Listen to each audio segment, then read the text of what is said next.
for the guest we have this week. I cannot give enough intro or do justice to the contribution he has given to the Indian cinema.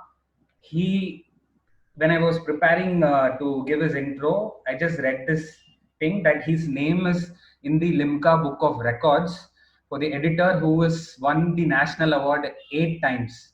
So I didn't even know how to react to this information, and he is known for you know picking movies which are poles apart, like Darbar on one hand and Toulet on the other hand, and he's the most respectable editor of Indian cinema, and it is Mr. Sreekar Prasad.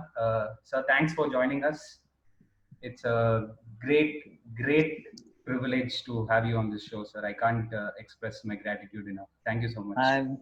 I'm also happy that some youngsters like you are making this use of this time also, and opportunities that we have in the virtual world where you can speak about things, and where right now we are not able to be so mobile as we want to be actually, but we're still trying to make use of the time. And it's good of you that you're trying to do something which can reach a lot of people, in whatever way we can, say whatever we feel and we think is right by experience and stuff like that. So I've seen your previous one also with Hariharan, what you have done. So I think it's a lot of information and stuff like that, which will be very useful for the student of cinema and upcoming directors of cinema, whatever, technicians. Me being a technician, talk about a lot of technicians, I think, because Can't, uh, yeah, can't wait to please hear go. more about what you have to say in this episode, sir. And before we dive into the future aspects of cinema and the video editing, the reason this whole series was started was because a lot of people like me are confused, and we are looking out for someone to provide clarity. So we are reaching out to people like you because you have done many movies and gone through many transitions in the cinema. So hoping that you would be able to provide some insight. So before going into the question, sir, I was very curious to know that like, does it get boring after winning three national awards, or what happens? How's that mindset? No, it's not about, see, what happens is, definitely there's a high when you win a national award for a particular work you're doing, because it's the highest form of an Indian being felicitated for his work, obviously, in your field. So, and what's more than that, in India, being an Indian, you feel very happy. And I always thought it was the only way I could meet the president. Otherwise, why would I meet even the president? So, anyways, keeping that aside, I'm saying is that, but what happens is, what it gives you is probably a sense of responsibility that you have been first time you're getting an award, and it suddenly throws a little bit of responsibility on this. Yes, you have done something good and you want to keep it going like that, the work quality. So that is the responsibility I think a person should get out of getting awards.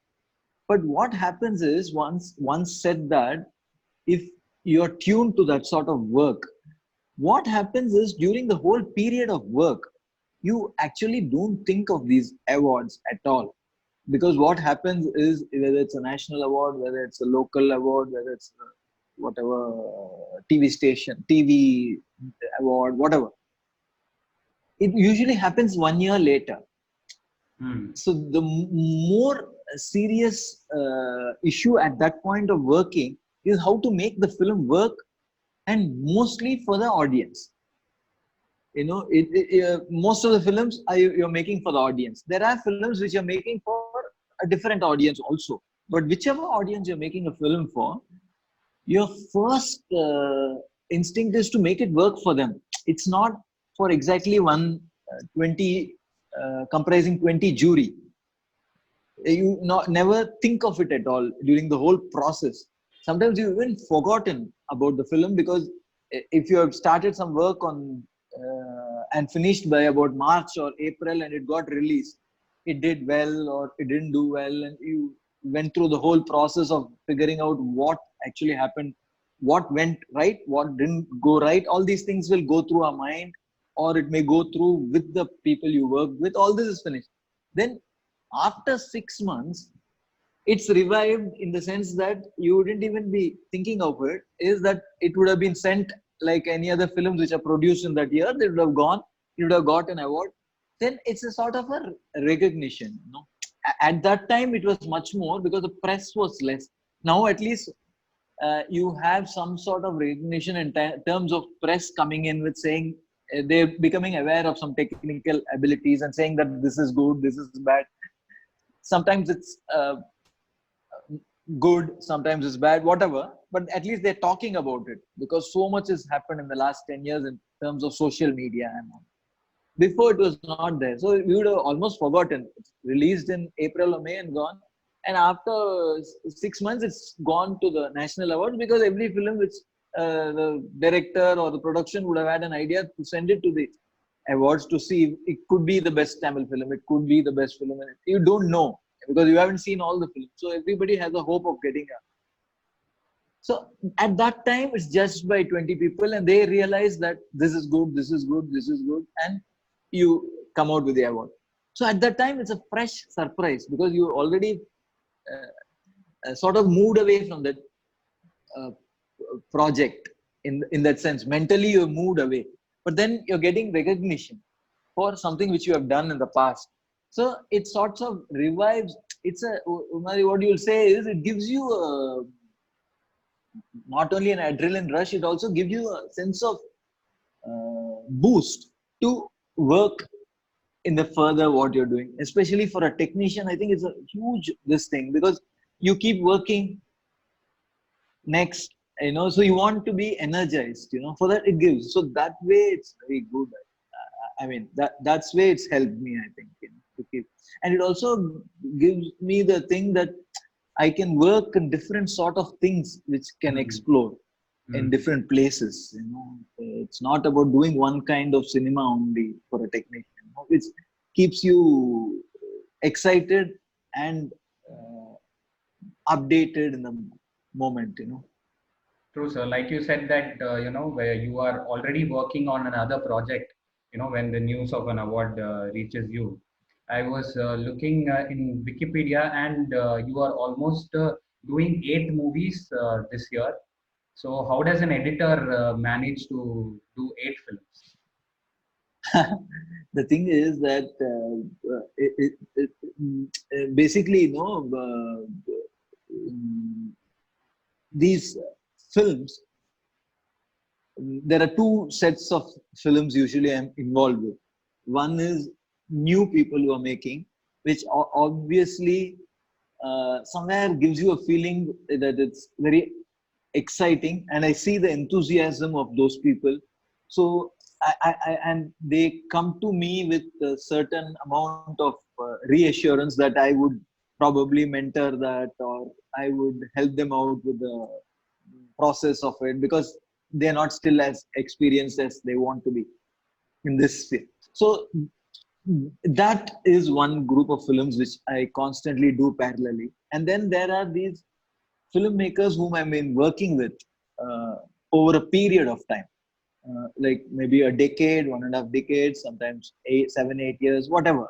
So you have a very good rapport with them, so you gel with them, so the ideas are very similar. So when the cut is happening, you are able to immediately catch on to what the director wants, and he knows exactly that I will get what he wants with that material that he has shot. If he gives me the idea, I would be able to put it together in such a way that it would satisfy his sense. These sort of things happen. So these two sort of groups are constantly there. So sometimes it so happens that sometimes it also spills over from the previous year. But I think we are working because I'm also involved in doing different languages. I think I'm doing a Malayalam film, I'm doing a couple of Tamil films, a couple of Hindi films. So like that, but then uh, it. I mean, I'm lucky that it always falls into place somewhere to me that it comes after. It doesn't overlap too much for me. I keep it in that way. So if it's very big film I'm doing, I probably do a small film which will not because this big film will take a long time to finish. By the time I could have finished this, and it won't clash with the operations. So somehow that thing has been going on for some time. But now I would like to be. I mean, there was somebody asking me how many films have you done and stuff like that. Because in 2005, my assistant and my friends, some of them have made me do a website at that time. And we had counted all over years from whenever I started in 80s, 89 or something, 88, I started my first independent film to then, and then we'd come to about 350. But then after doing the whole thing, I suddenly realized that I would be probably remembered for the 20, 30, 40 films which are evergreen in the memory of a lot of people. So I said, I'm not going to count anymore or update anything in my website. So just so if anybody asks how many films, I say, I don't know. So, I mean, 2005, it was around 350 films that I've stopped counting because you feel, that you want to be known by the number of good films you're involved with. It's not only good films, the films which made an impact on you. Every film is set out to be made as good only.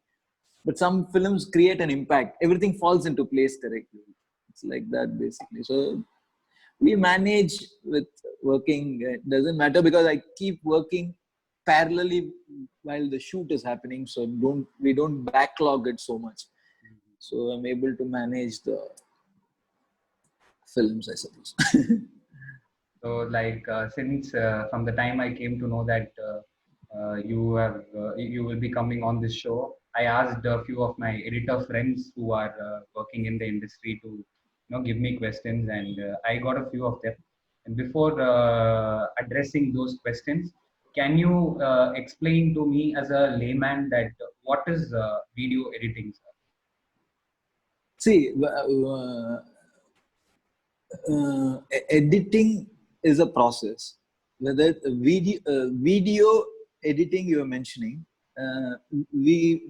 there is two things.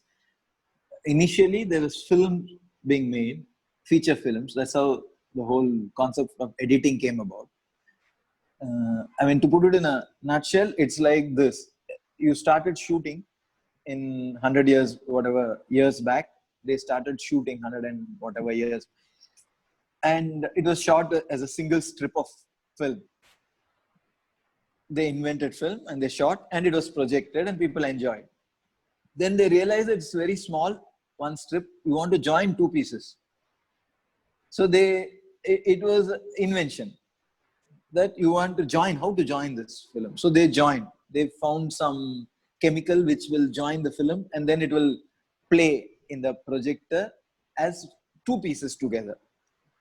So then they said, okay, when two pieces can be joined, why can't we splice it into 4 pieces or 8 pieces? Which means you create a story. You say your face, my face. Before, it was first time film used to be in silent films when there's not even sound. It used to be one angle and the whole thing used to play and the people used to enjoy because at that time it's a new invention.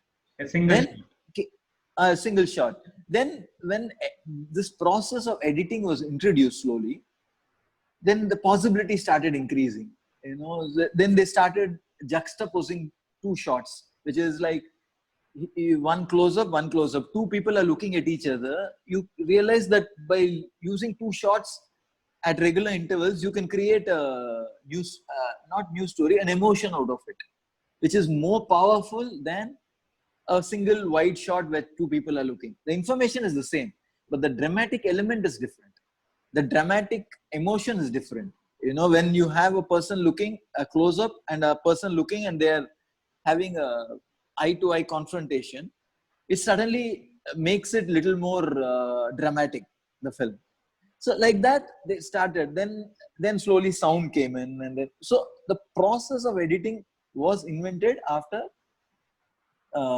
It was almost like a necessity, which was became a invention later, which developed over the years, and it's been developing over the years because I think it has been a very great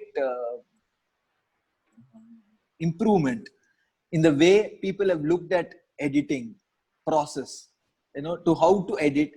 I mean, then they try to do different narratives. Then the non-linear narrative came. First narrative was simple, then they said no, we'll juxtapose different ways and try narrative. Like that, it's been an ongoing process for the editor.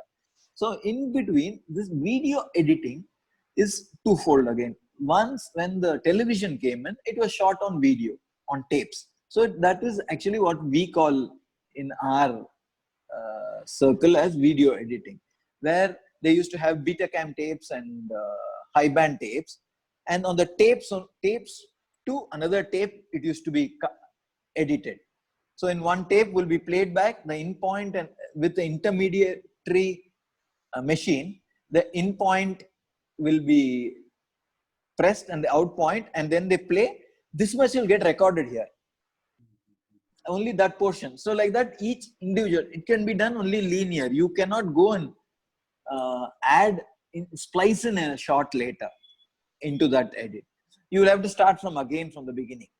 So it's going to, you can overwrite one shot. Suppose you have 20 seconds, from 4th second to 6th second you don't want, you can put another shot. That's possible because that much length. But you can't go at the 4th second and add, splice in a new shot and make it 22 seconds. You have to do the whole process again. So this was the difficulty in they are having in video editing. So when video editing transcended to film editing was when they invented how to edit on computers, which gave the freedom. You can do video programs, television, and you can do also feature films. Anything you can do, but on a platform where physically nothing is recorded. Because in film, physically we used to cut film and join till about 95 to 98, 99 also. We used to actually cut film, join, and then play back in a machine, which is a mechanical machine, see it, see the edit, and then to judge it, project it in the theater and see, and then come back and then again re-edit it and stuff. And if you wanted to go back or join something, you have to physically find the balanced bits and pieces and join them back with cellophane tape and all that, this or that. But then when this new thing came, it was a non-linear system where everything was on the hard disk. It's just acting by recall. So based on the data which is given, which is time code and stuff like that, at every time in the computer, if you go and take one particular clip, it goes and locks with that particular media and plays you the media.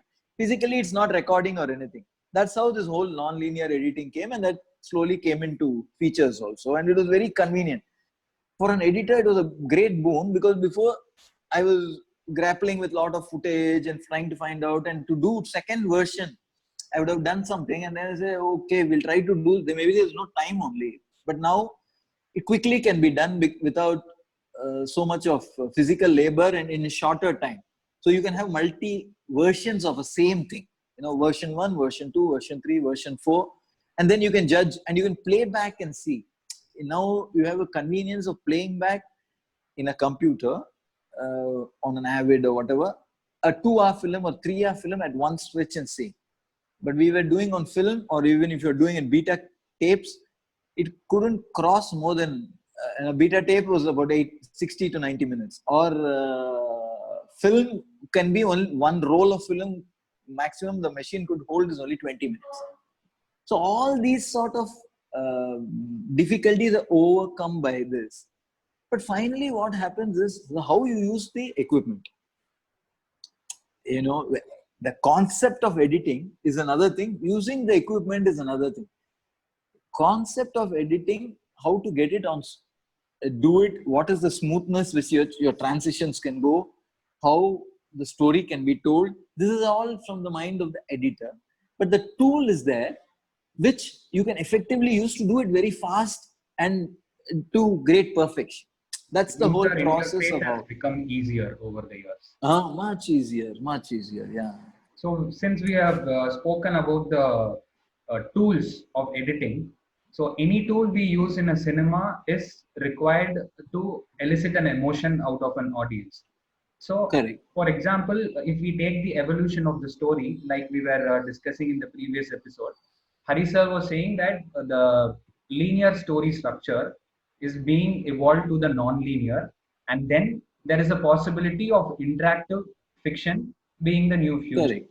So similarly, if you take sound, I think the sound has been evolved from Dolby to Dolby Atmos, which gives us an experience. So if we take editing, what is the evolution there? See, editing is a huge part of the evolution of the screenplay itself. You know, Mhm. the screenplay of a film, if you see on a regular basis, if a particular script is it, I sit with my director, go through the script a few times throughout the pre-production process, and we come to a conclusion that this is not required, this is required, this is missing, lots of things, and then the script is locked, where all the important people who are involved in it are more or less convinced.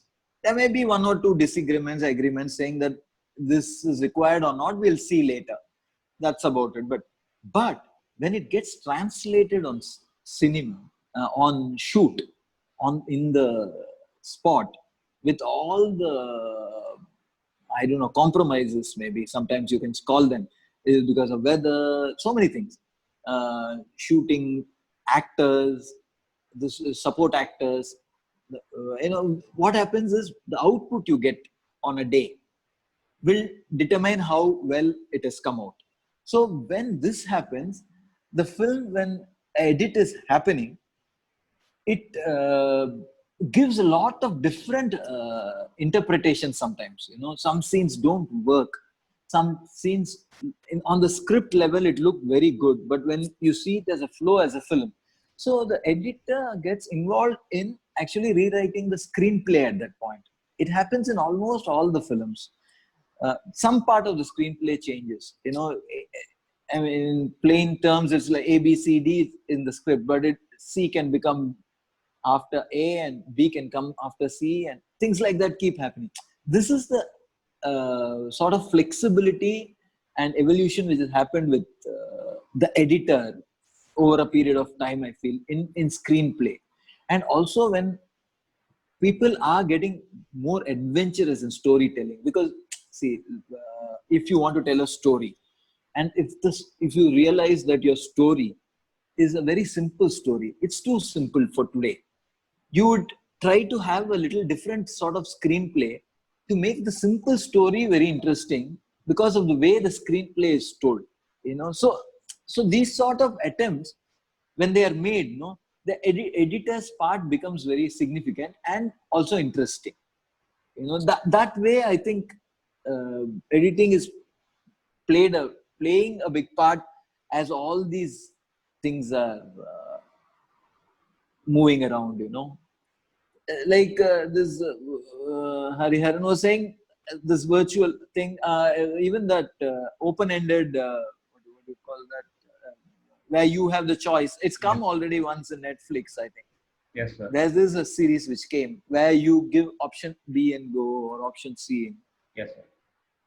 See, but I think what actually, what, see, so many things are happening, so many advancements happening, finally, if you boil down to, as a filmmaker, I think a filmmaker has to know his target audience very clearly to make it successful, whatever he's making. See, now target audiences at one point of time may have been less target audiences. There was only one audience. If you take back 100 years back, or 75 years back, or 80 years back, only target audience were theaters. Okay, so you made films for theaters. So it used to be in a certain way. There was a song everywhere, and there used to be comedy. It used to be packaged in a way that it is for everybody. Because in a family, five people will come. There will be five different people. It's never used to be one thing, But now, if you see over a period of time, there are so many avenues to show your film. By now it's come to a peak where now in a lockdown you're sitting down and you have only one avenue, but there are so many options. There are about four, five good platforms which are going on. They're belting out film after film, and for them, if you're making a film for them now, you have to look at it very differently than you're making a film for the theater. So everybody, I think, will have their own space. But the thing is that the filmmaker has to be very clear about whom he's making it for. So some people come, like Too Late was made from, in my case, when he was a photographer, he was a cinematographer, famous cinematographer also. So when he wanted to make, I wanted to know, I wanted to be part of it because I wanted him to make his expression, and I was also could identify with the subject he was doing. So, but then we had to have a what you talk in which I had to clearly explain to him that we have to be very clear that whom are we making this film for. It can reach more than that. That's good, but at least for the people you're making the film for, it has to find resonance with. For that film was made for the festival audience. So when it went to a Cannes festival and another wherever it was going to go, it has to resonate with the audience there, which means it has to be comparable in your level of filmmaking, which consists of so many things. It's not only about shooting presentation. It's about your dramatic element. It's about the subject you're talking, whether it resonates on a world level. You're sending it a festival, everybody should identify that. A rental thing in that film was identifiable with many. Every country has this problem, okay?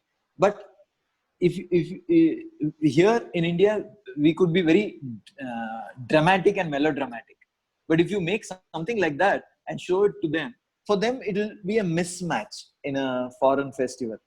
So they're wondering, why are they overreacting to things like this? They're not going to understand, oh, okay, in India it's going to be like that, because the other 20 films or which are shown next to it are going to be very subtle and non over dramatic. So you have to know, I think, a filmmaker, whoever is going to make films, should know exactly what is your target audience. So my target audience, I'm going to reach these people. You have to satisfy them. Beyond that, there are so many people will see, because they will also get start liking this sort of films and all that. If you go and make something which you want to release in Kasi theater on the first day, you would think about what sort of film will attract audience at that point. No, you can't. So that's why some films. So somewhere the filmmaker has to have a clarity and what is thinking, and I think everybody has got space in the future now, and also the foreseeable future. I think all sorts of platforms will be very much. It's the only thing is, I think where the mismatch will happen is what is the sort of audience you're making for.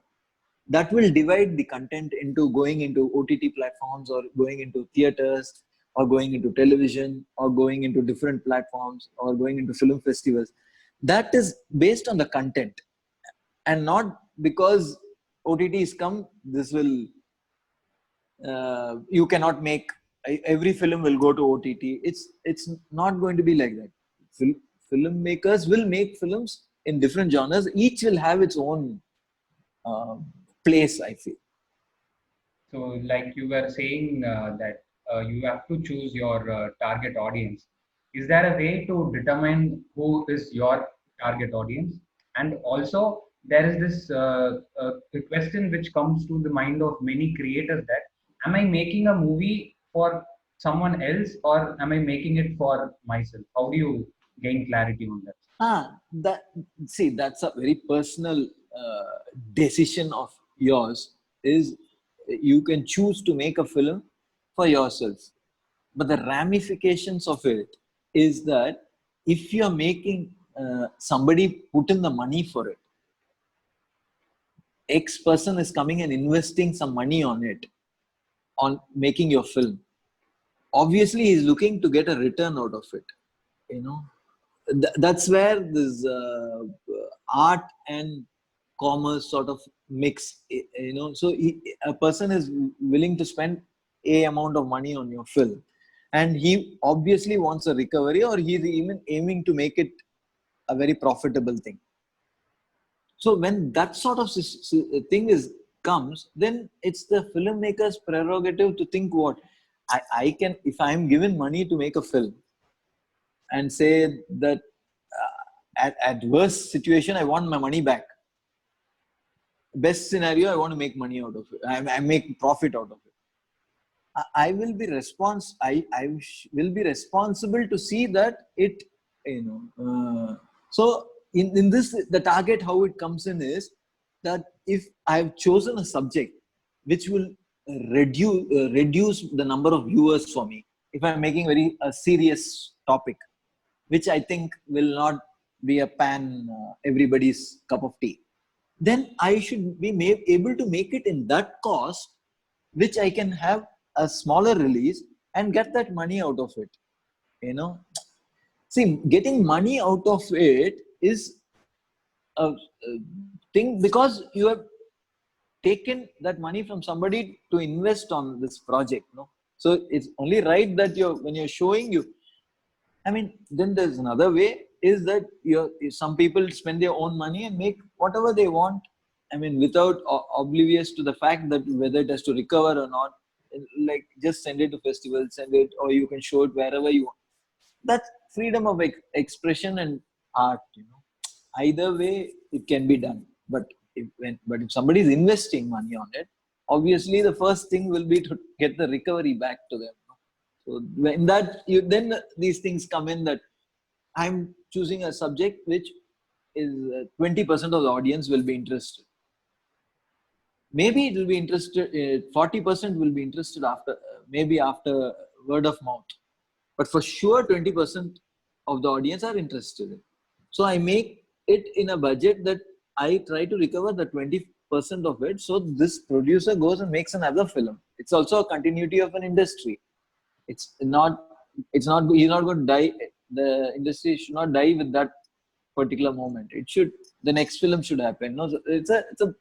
So there's a responsibility like that from the filmmaker towards the producer and towards the fellow technician. Everything, to see that it's made in a way that it, whatever spent on it, your expression comes through, and plus it also recovers. I think it's very fair enough that Because we we are expect that. making commercial art at the end of. Commercial art. So now what you want to tell in that, you can see it is art for sure. If you don't consider it as art, and if you consider it as only as commerce, I think you're almost killing film.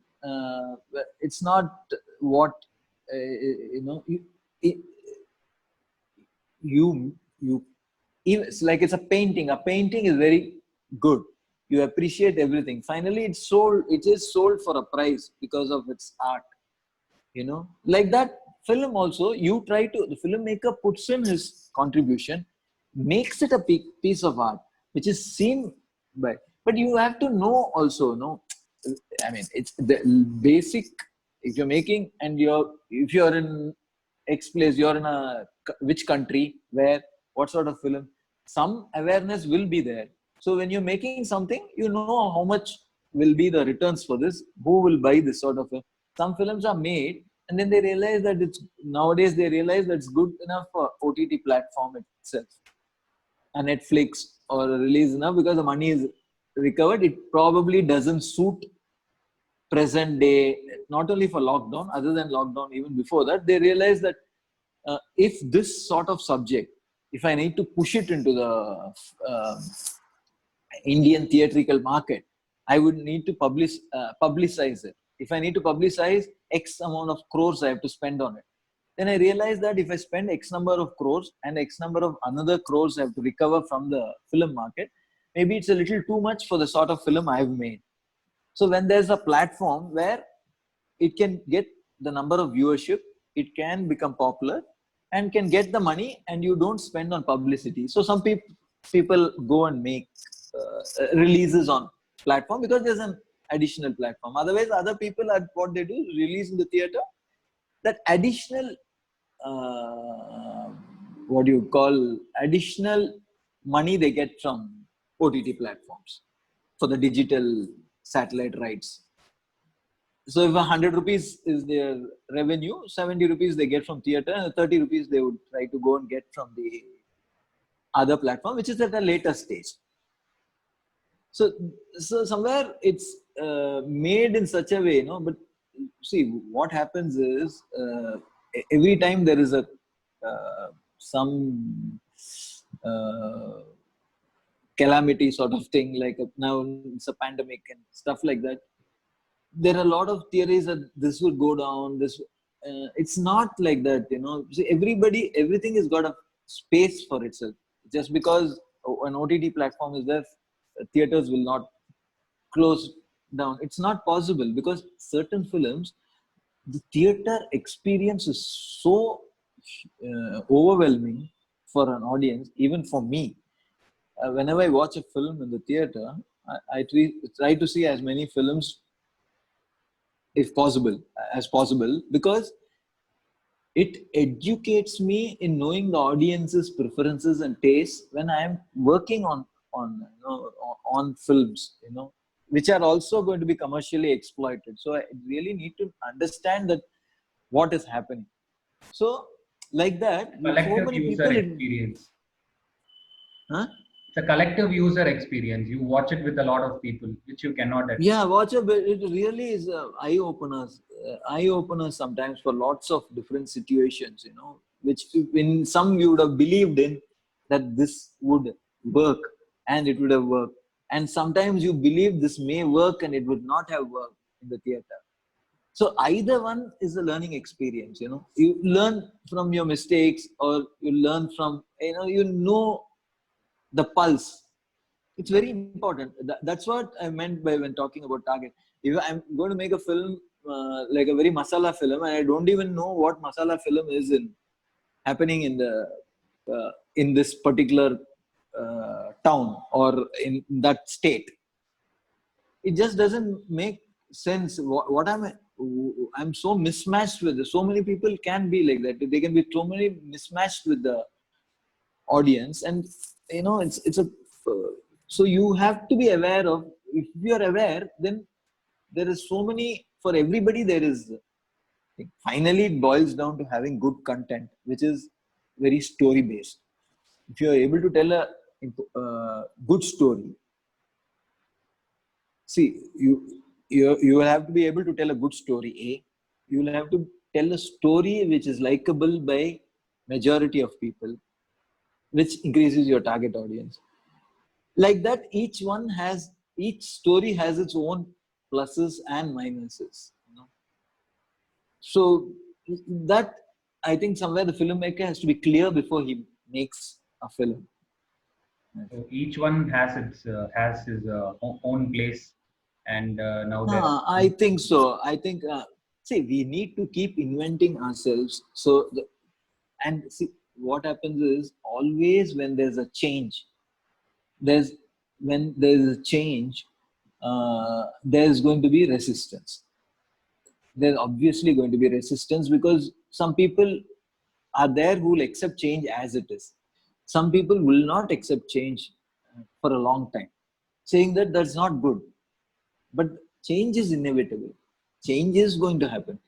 So you accept and you learn and you master it is better than running away from it. Is not going to. When Avid came in and when the old machines were going on, old machines were working, when I shifted very initially itself to Avid. Avid is a editing platform, non-linear editing.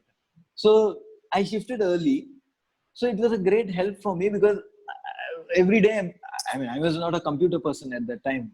Uh, 25 years back, I was not into computers or anything like that. This was first time I was really entering a Mac and stuff like that. So, but then you learn, and then you learn. Within some time, you learn so much, and then technology is something which you want to learn. But what I'm trying to do is I'm learning technology which excites you as a human being, because anytime you're learning, I think a human being is always excited because he's learning something new. Some new thing comes, you're learning that you're very excited because new mobile has come, new camera has come, new whatever has come. Suddenly, oh God, this is something wonderful. It's working, which you've not had. When a mobile phone came, it was a new thing, you want to explore. So like that, when it is happening, you have to see how. So in cinema also, when exhibition of cinema is happening in various ways, it's probably right to embrace it and see how we can fit into, see, let me take as an editor. Only I'm talking about editors, not about everybody. If as an editor, if suddenly you feel at this time, because there's no shooting happening or whatever, which is inevitably going to happen after some time, but you're very insecure about saying that maybe the film industry is gone, maybe there won't be theaters for the next 1 year, then there is going to be a change. The change is that there will be theaters after some time, but there will be a different sort of system where only 50% of the audience will be allowed into a screen, maybe to see a film, because they want to keep social distancing. All these things will be a part of your life for some time. It's not going to change anything, but that. And you will also, as a technician, I think you'll also be open to, before you wouldn't have even thought of editing a series or anything, thinking that I'm very busy in feature films, so I don't want to do series and all. Now you can be open to doing anything. You don't even know. Now is the line where sometimes you're working on a film and then you realize that this film is not going to go towards theater. It may be going towards the on OTT platform, but there's nothing wrong about it. It's finally what happens. The story has to be interesting. It has to reach the audience. The appreciation comes from the audience. So if 1 lakh people see on theater or 1 lakh people see on online, it's still, for filmmakers, the same. I feel, I don't feel that it's, a lot of people have this problem. Your film, maybe we'll put it on OTT. Oh no, I wanted it only in theater. But it's not, nobody is demeaning theater experience. Everybody knows it's a beautiful experience, but in situations like this, it probably makes sense to let more people see in another platform, rather than uh, being nostalgic about only one platform. When I was editing on film, I used to actually touch film and work, and there was a huge nostalgia. But it's nostalgia today. I can think about it, I can reminiscence about it, but I cannot think I will do the same thing today. Today it's gone to another level. Digital, then 4K, now 6K, 8K. It's just cameras. I the the people shooting in this lockdown period, shooting on iPhones, a whole concept, whatever, 5 minute, 10 minute. A lot of people are shooting something, making a short film, something for the society, whatever. No, so which is a new experience. I just did one for a friend of mine, with a social message, and it was just shot by them at home, and I'm doing the whole post production at my home of editing and things like that. It's a totally new experience, which uh, gives you new problems. You first time you're taking some footage from a, I mean, you have the luxury of everything being done by somebody else, of conversion and all that, because you just go and edit your stuff. But now I have to do the conversion. I have to bring it into the system and then see the 4K converted into a smaller format for me to operate in my laptop to edit, and then again convert it back. So these sort of things, then you realize that, oh man, this phone can, I mean, you're able to do this. and it's a step to anybody who wants to be creative can be creative any which ways, you know. So it opens up. I think it's basically you have to be open to the idea of embrace the whole idea and love cinema, and you can do lots of things, I think. Since you spoke about the phone, sir, like it's becoming easier for most people to learn editing even in their phone.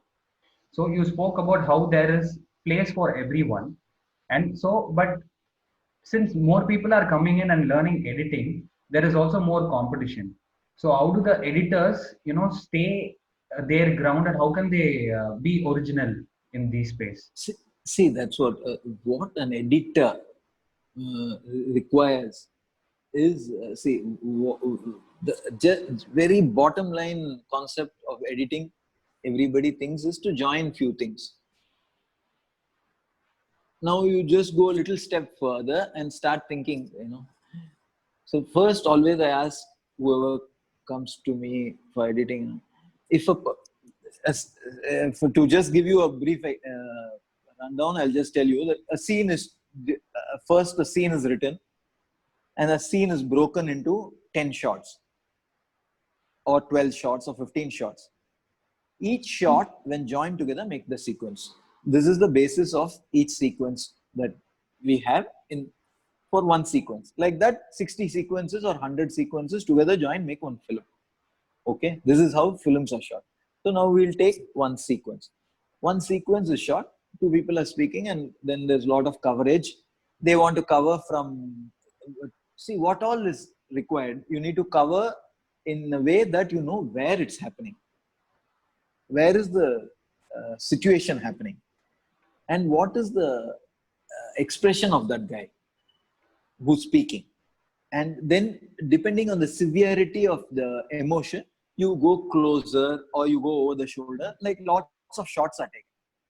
So now what is the editor supposed to do? At a very basic level, he's supposed to join all these and make it look like as a flowed sequence, which conveys that a person came, spoke, and they had a conversation, he went out.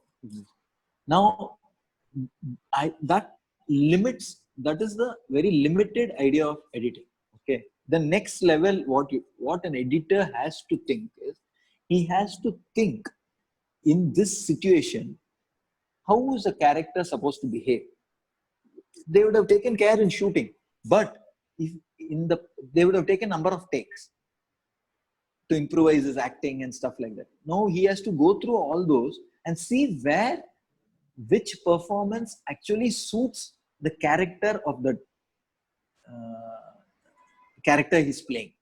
So you have to get the right. So first, A, get the right performance from it. B, where to cut. See, I mean, just because you have 20 shots, you can't cut it like every 2 seconds one. You know, he comes, sit, cut, and then he speaks one line, something, anything can be done. Because it's the material is there, the editor can cut, because what he feels generally is that I have material, so I have to keep on cutting. I have to keep on cutting the shots so that my presence is felt, that I've edited everything. You know, I've used everything. But that's not important to me. Where to cut and why to cut. You know, if a shot is there which is holding and the performance is good and you are able to hold on to it without getting tired of it, you will hold it to a point where it is required to move to another space, to a closer, where something more profound is being said, maybe. Instead of right at the top itself, வந்தவனே உட்கார்ந்தவனே உன் பேர் என்னன்னு கேட்கிறாரு. அந்த பேர் என்ன இருக்கும், close up they would have taken. You can put there also, but it makes no impact. Why would you see that sort of rhythm? And this, you know, is what you have to get into editing, you know, which comes with learning, watching, observing, and experience. So that's the difference between normal editing and what, you know. So how much, so suppose there's a wide shot, you know, which is about a panoramic shot. I mean, you could just keep 1 second of it in the edit, and you say I put wide shot, the building or 1 second.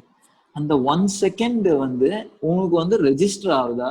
Are you able to assimilate the so many things in it? Because it's a wide shot. All these things you have to think. And further to this, if it's going to be feature film, then on a big screen, you're watching a huge screen which is hundreds of size of a normal television in which you're editing. So you have to know how much it has to be. Mhm. Are you there? Yeah. Yes, sir. Yes, sir. So, so under so that sort of judgment, is what the editor should bring in.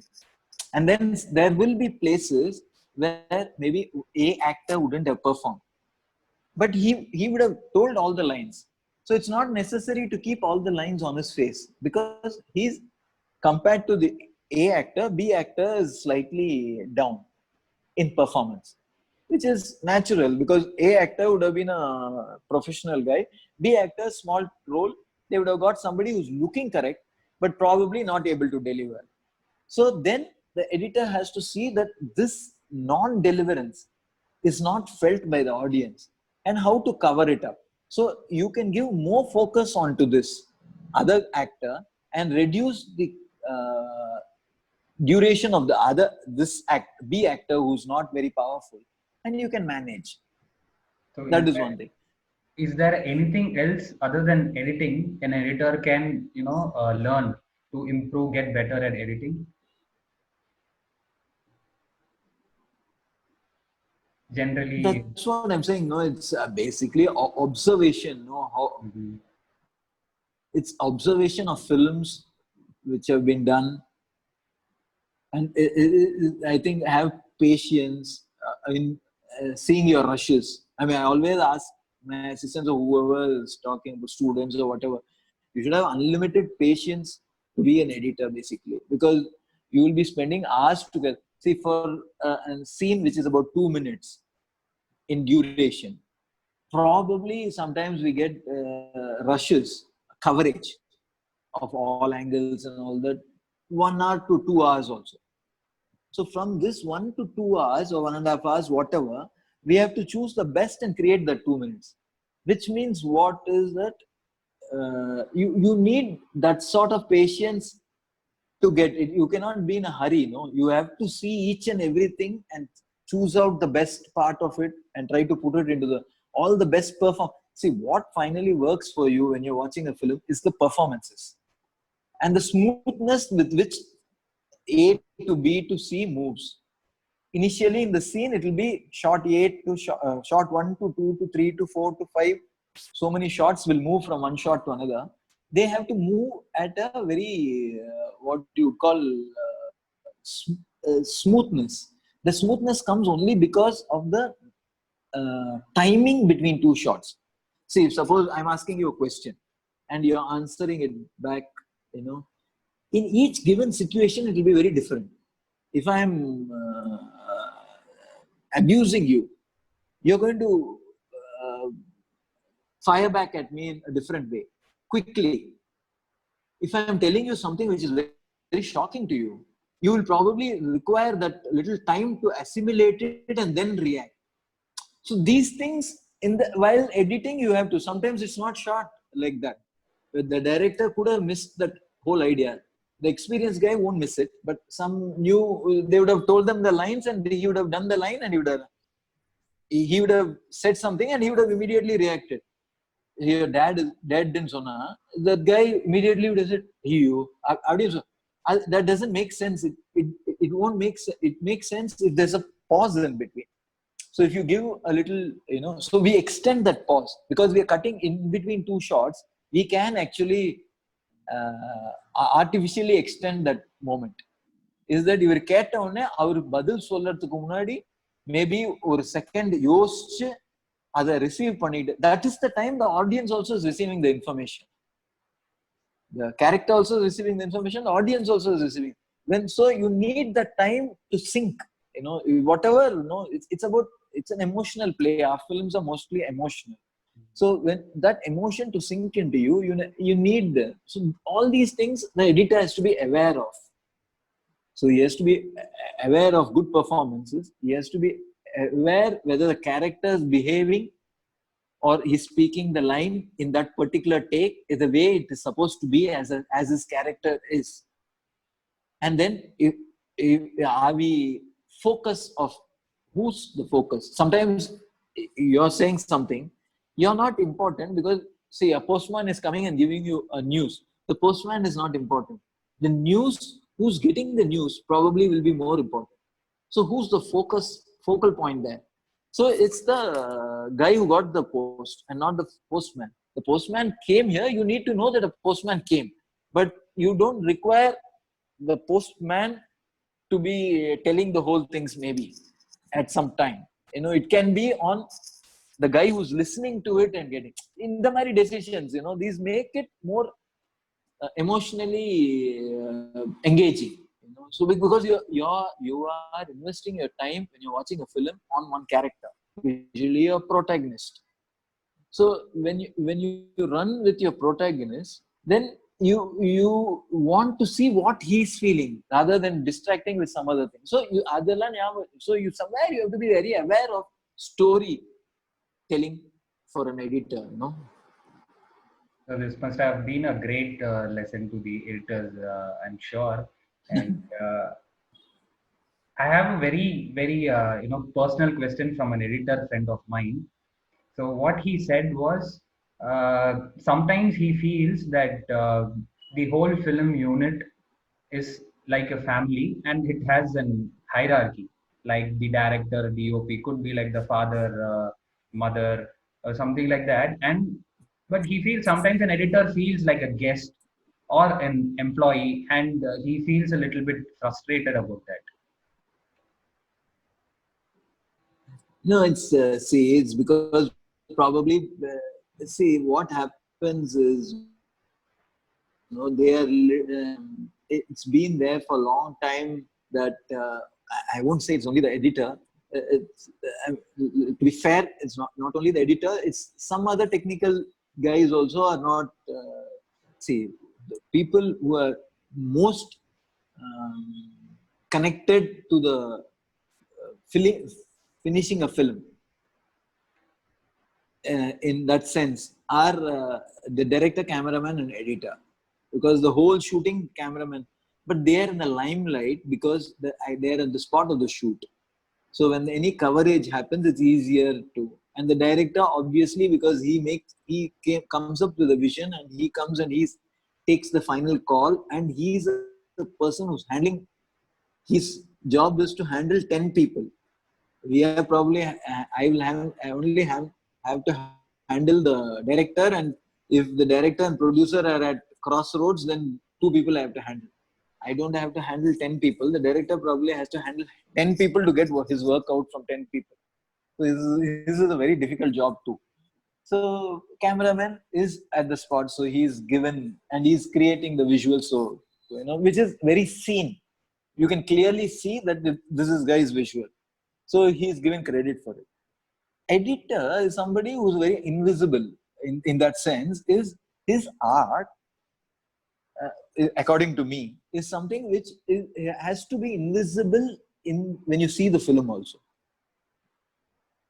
His contribution should be felt by at, at the impact of the film and by the directors whose vision he has brought it. So the director knows exactly the value of the editor, and the whole, maybe a critic would gauge it or something, but for an audience, he's somewhere, he doesn't need to see him at different places. Cameraman means you can see one nice sunrise shot, oh cameraman, beautiful shot, so it can happen like that. But editing வந்து எவ்வளவு ஸ்மூத்தா இருந்தா you don't notice him better. If it's not smooth, you will notice. If something is not working, you will notice. So which is so it is better, they don't know. So in the இது outside process, but it's natural for a human being to be not equated with them when so many technical things are happening, that because editor plays a huge part from this after the shoot till the release of the film. he is the most important member of the unit because everything happens through him. First editing happens, then he coordinates the post production, then because after that sound guy comes, but he's only does the sound. He is not throughout. He comes in the last one, but he's also very important. Like art director is there throughout the film. He's also probably not so talked about, for whatever reasons. Most of these So categories are put in the unsung heroes category. அந்த அந்த மாதிரி but என்னன்னா அது ஒரு நேச்சுரல்ல அது வந்து அந்த hierarchy வந்து யார் வேணும்ட்டு பண்ற மாதிரி இல்லைன்னு நினைக்கிறேன். அது வந்து but I feel over the years see also this you have to see it like this. The scope of editing is not constant from 50 years 100 years back to today. It has increased. It's also grown. So today an editor is more known because his contribution to a film is as it grows on it goes. ஏன்னா first என்ன பண்ணிட்டு இருந்தாங்கன்னா first சொன்ன மாதிரி ஒரு shot எடுத்துட்டு இருந்தாங்க, அதுக்கப்புறம் 10 ஷாட் எடுத்தாங்க, அதுக்கப்புறம் கூட 1950s வரைக்கும் ஆர் 60s வரைக்கும் 70s வரைக்கும் எது வேணுமோ அதுதான் எடுத்தாங்க எக்ஸாக்டா. Because film is very scarce, they used to shoot exactly. So the limited editor has had much more limited work in terms of exploring new things, because avladhan footage itself is like it used to be 1:2. See, if your film is 2 hours and you wanted a 2-hour film, or at that time it used to be 2.5 hours to 3 hours, they used to shoot 6 hours to 9 hours, that's all. Now for 2 hours film they're shooting 20 hours to 50 hours, and it has grown over a period of time. It's not dramatically one day, it's not changed. As it went on, it changed. So then the responsibility of the editor, the importance of the editor, the job of the editor, everything has increased over a period of time. So I think he's also slowly getting his due. Now you see more talk of editing and all that, although I don't believe that the media is reading of editing is right most of the times. They only look at the length and say the film is ஒரு 10 நிமிஷம் கம்மியா இருக்கலாம், இல்ல 10 நிமிஷம் ஏதோ இருக்கலாம், whatever, which is not the thing, because each film is conceived as a story. For that story, how to take the director, editor, everybody decides that இவ்வளவு வேணும். So what to judge editing, you should see if a particular scene is playing, and if it's playing beyond, if you're conveying something, you want to convey in this scene one X thing, okay, you conveyed it and you still dragged on this scene, I would say it can be rectified. It's a thing definitely the editor should be responsible to rectify it. He should not drag the scene inside the scene. But if the story drags, because it's a big story and not because wantedly we are dragging it, so then what happens is it's not, there's a story and the screenplay are like that. Sometimes you cannot tell that story in 2 hours, but when the people are seeing, they may not like the film, so that 2 hours 2 and 20 hours they feel it very lengthy.